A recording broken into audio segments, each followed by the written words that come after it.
എന്നാ ഞാനും ചെല്ലട്ടെ. അമ്മച്ചി എന്താ സിനിമയ്ക്ക് പോവാത്തത്? സിനിമ കാണുന്നൊന്നും ഇഷ്ടല്ലേ? ഓ, ഇഷ്ടക്കേടൊന്നുമില്ല, പോയില്ല അത്ര തന്നെ. മാത്തുട്ടിച്ചായനുണ്ടായിരുന്നപ്പോ മാറി വരുന്ന എല്ലാ സിനിമയ്ക്കും എന്നെയും കൊണ്ടുപോയിരുന്നു.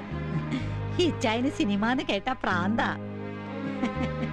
കൊട്ടയ്ക്ക് കാത്ത് കയറിയാ പിന്നെ കൈകൊട്ടും മാർപ്പും ബഹളവുമായിട്ട് തീരുന്നിടം വരെ അങ്ങ് കൂടുവാ.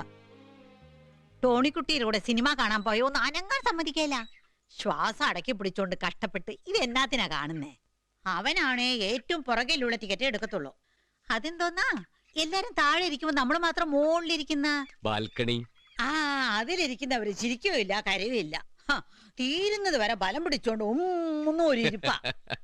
മാന്യന്മാരൊക്കെ അങ്ങനെയെന്ന് അവൻ പറയുന്നേ. ഓ, എനിക്കാണെങ്കിൽ പണ്ടത്തെ ഓരോ ശീലക്കേടുകളല്ലയോ. ചിരി വന്നാ ചിരിക്കണം, ആവേശം വന്നാ കൈയടിക്കണം. അതാ അവരെന്നെ കൊണ്ടുപോവാത്ത. അമ്മച്ചിയെ ഞാൻ സിനിമയ്ക്ക് കൊണ്ടുപോട്ടെ? ഓ, തമാശല്ല, ഒരു ബലം പിടുത്തവും ഇല്ലാതെ അടിച്ച് പൊളിച്ച് ആഘോഷമായിട്ട് കണ്ടുകളയാം.